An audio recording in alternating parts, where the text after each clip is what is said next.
नमस्कार दोस्तों, स्वागत है आप सभी का हमारी एनसीईआरटी की क्लास 6 पॉलिटी के अंतर्गत। हम अध्याय 3 पर आ चुके हैं और आज का अध्याय है हमारा सरकार क्या है।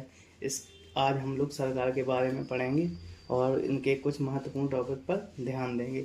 तो सबसे पहले शुरुआत करते हैं कि हम लोगों को आज किन किन टॉपिकों पर ज़्यादा बात करनी है। तो सबसे पहले देखिए कि आज हम लोग पढ़ेंगे सरकार क्या है, सरकार के कितने स्तर होते हैं, सरकार के प्रकार क्या हैं, लोकतंत्र क्या है, राजतंत्र क्या है, सरकार कैसे काम करती है। तो इन सब चीज़ों को जानने की हम लोग आज कोशिश करेंगे।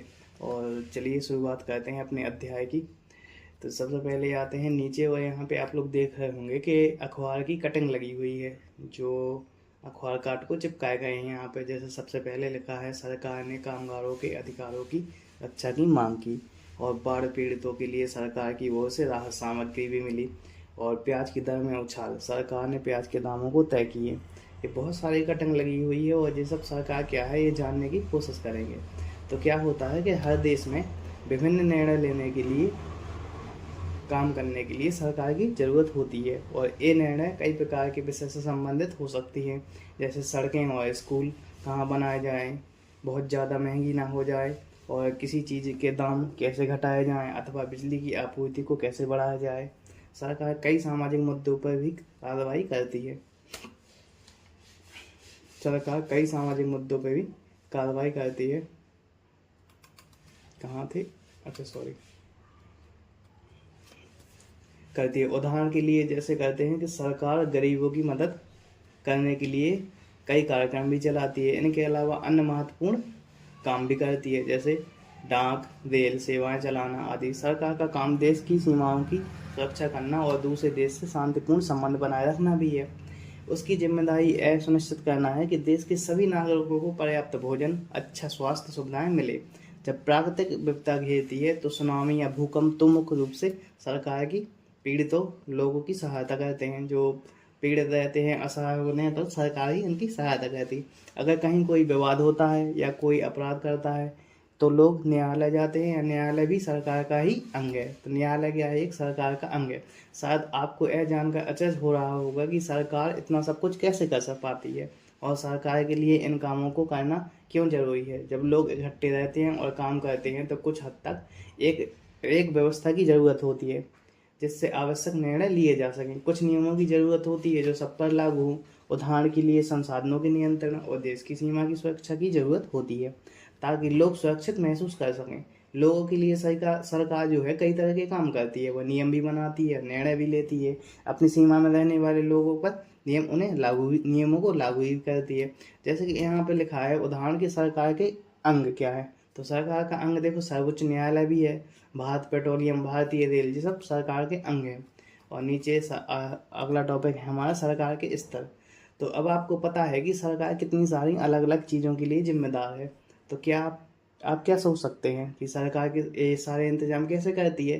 क्या होता है कि सरकार अलग अलग स्तरों पर काम करती है। जैसे हमारे गांव लेवल पर स्थानीय सरकार होती है, और राज्य लेवल की सरकार होती है, और राष्ट्रीय लेवल की सरकार होती है। राज्य लेवल की सरकार जो होती है वो अपने पूरे राज्य में काम करती है, और राष्ट्रीय लेवल की सरकार जो होती है जो अपने पूरे देश में काम करती है। जैसे कि यहाँ पे लिखा है कि स्थानीय लेवल की सरकार स्थानीय स्तर पर मतलब के गांव, शहर, मोहल्ले में काम करती है। जबकि राज्य स्तर का मतलब होता है जो पूरे राज्य में ध्यान रखे। जैसे कि मध्य प्रदेश हो गया, हरियाणा हो गया, असम की सरकार जो पूरे राज्यों को देखती है।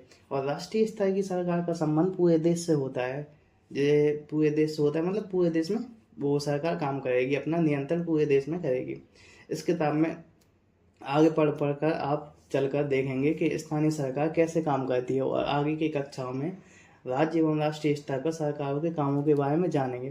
तो आइए हम लोग देखते हैं यहाँ पे जे कुछ महत्वपूर्ण नोट लिखा हुआ है यहाँ पे कि आंध्र प्रदेश राज्य के पुनर्गठन के बाद 2 जून 2014 को तेलंगाना भारत का 29वां राज्य बना। उसी प्रकार एक और नोट लिखा है यहाँ पे कि 31 अक्टूबर 2019 से जम्मू और कश्मीर राज्य 2 अलग हुए और केंद्र शासित प्रदेशों में बांटा गया, जैसे जम्मू और कश्मीर तथा लद्दाख। तो इसके नीचे हम लोग देखते हैं सरकार एवं कानून। इसमें क्या है कि सरकार कानून बनाती है और देश में रहने वाले सभी लोगों को कानून भी मानने भी पड़ते हैं। केवल यह वह तरीका है जिससे सरकार काम कर सकती है। सरकार के पास जैसे कानून बनाने की भी ताकत होती है, उसी प्रकार कानून को बाध्य करने की भी ताकत होती है या लोगों से उनको मनवाने की ताकत होती है। तो उदाहरण के लिए हम लोग ऐसे समझ सकते हैं कि गाड़ी चलाने के जो गाड़ी चलाता है तो उसके पास लाइसेंस का होना अनिवार्य होता है।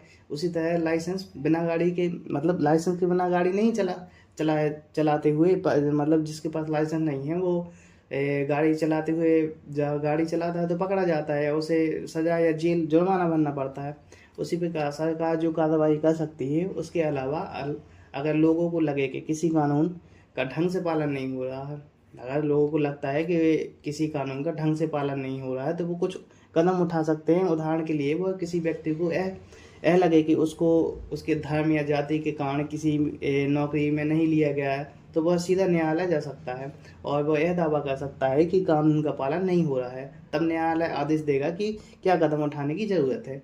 उसके ऊपर हम लोग थोड़ी देखेंगे कि यहाँ पे कुछ महत्वपूर्ण बिंदु लिखे हैं कि सरकार क्या है। जो हमारा पहला क्वेश्चन था, सरकार क्या है, तो लोकतंत्र में लोग ही सरकार को शक्ति देते हैं। मतलब लोग ही लोकतंत्र में लोग ही सरकार को मतलब लोकतंत्र सरकार जो है वो लोग ही बनाते हैं और लोग ऐसा चुनाव के माध्यम से करते हैं कि भी अपनी पसंद के नेता को वोट देकर चुनते हैं। जैसे गांव में भी होता है कि सरपंच जब बनता है तो पूरे गांव के लोग वोट देते हैं और अपने वोट के माध्यम से चुनते हैं कि किसी सरपंच या प्रधान बनाया जाए।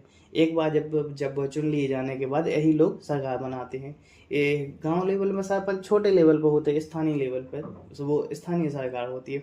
लोकतंत्र में सरकार को अपने निर्णय एवं उठाए गए कदमों का आधार बताना होता है और सफाई भी देनी होती है। दूसरी तरफ ये देखें कि दूसरी सरकार होती है जिसे राजतंत्रीय सरकार कहते हैं। एक लोकतंत्रीय सरकार होती है जो लोगों के द्वारा होती है, चलाई जाती है। एक राजतंत्रीय सरकार होती है जिसमें राजा या रानी के पास निर्णय लेने के और सरकार चलाने की शक्ति होती है। राजा के पास सलाहकारों का एक छोटा सा समूह होता है जिससे वह विभिन्न प्रकार के मुद्दों पर चर्चा कर सकता है। अंतिम निर्णय लेने की शक्ति उसी के पास रहती है। लोकतंत्र के समान राजतंत्र में राजा या रानी को अपने मतलब लोकतंत्र में अंतिम निर्णय लेने की सरकार लोकतंत्र में लोगों को होती है, जबकि राजतंत्र में अंतिम निर्णय लेने की मतलब अंतिम निर्णय राजा या रानी लेते हैं और उन्हीं के आधार पर सब कुछ तय होता है और उन्हें अपने निर्णय में किसी को सफाई नहीं देनी पड़ती। आगे चलते हैं हम लोग यहाँ पर देखते हैं कि सरकार के प्रकार क्या हैं। सरकार को निर्णय लेने और कानूनों का पालन करवाने यानी उन्हें बाध्य बनाने की शक्ति कौन देता है। तो इस प्रश्न का उत्तर भी हम लोग यहाँ पे नीचे जानेंगे कि क्या होता है लोकतंत्र सरकार। लोकतांत्रिक सरकार क्या होता है। भारत एक लोकतंत्र देश है। भारत एक लोकतांत्रिक देश है और इसे लोकतांत्रिक व्यवस्था को पाने के लिए हमने बहुत लंबी लड़ाई लड़ी है। संसार में और भी कई देश हैं जहाँ लोगों ने लोकतंत्र लाने के लिए बहुत सारा संघर्ष किया है। लोकतंत्र की मुख्य बात यह है कि लोगों के पास अपने नेता को चुनने की शक्ति होती है। इसलिए इस एक अर्थ में लोकतंत्र का ही शासन होता है, मतलब लोगों का ही शासन होता है और लोग नियमों को मनाने में भागीदार बनकर खुद ही शासन करें। आज के समय में लोकतांत्रिक सरकार को प्राय प्रतिनिधि लोकतंत्र कहते हैं। मतलब प्रतिनिधि के द्वारा लोकतांत्रिक सरकार चलाई जाती। प्रतिनिधि लोकतंत्र में लोग सीधे भाग नहीं लेते बल्कि अपना चुनाव की प्रक्रिया के द्वारा अपने प्रतिनिधि को चुनते हैं। ये प्रतिनिधि मिलकर सरकार को बनाते हैं। जैसे कि यहाँ पे दिखाया गया है कि एक बूढ़ा आदमी, देखो यहाँ पे जो दादाजी हैं वो मतदान के समय मतदाता मतलब जो भी लोकतांत्रिक सरकार बनाने में अपनी मदद कर रहे हैं और वोट दे रहे हैं, वोट देकर सरकार बनाने में सरकार का हिस्सा बन रहे हैं। और सारे इसमें लोकतंत्र में क्या है कि सारी जनता के निर्णय लेते हैं। आजकल कोई भी सरकार अपने आप को तब तक लोकतांत्रिक नहीं कह सकती जब तक वह देश के सभी वयस्क नागरिकों को वोट देने का अधिकार ना दे। मतलब लोकतांत्रिक सरकार वही होती है जो जिसके पास सारे 18 मतलब जो वयस्क नागरिक हो वो वोट देता हो। लेकिन हमेशा ऐसा नहीं था। क्या आप विश्वास कर सकते हैं कि एक समय ऐसा था जब लोकतांत्रिक सरकार औरतों व गरीबों को चुनाव में भाग नहीं लेने देती थी। तो आपने शुरुआती दौर में सरकारें केवल उन्हीं पुरुषों को वोट देती हैं जो पढ़े लिखे थे और जिनके पास अपनी संपत्ति होती थी। इसका मतलब यह था कि औरतों, गरीबों, अशिक्षित लोगों को वोट देने का अधिकार नहीं था। ऐसी स्थिति में देश उन्हीं नियमों के सहारे चलते थे जो ये गिने चुने पुरुष बनाते थे। उसके बाद क्या हुआ कि भारत में आज़ादी से पहले बहुत ही कम लोगों को वोट देने का अधिकार था। इसलिए जनता ने इकट्ठा होकर इस अधिकार की मांग की और गांधी जी समेत कई नेताओं ने इन अन्यायपूर्ण व्यवहार का विरोध किया।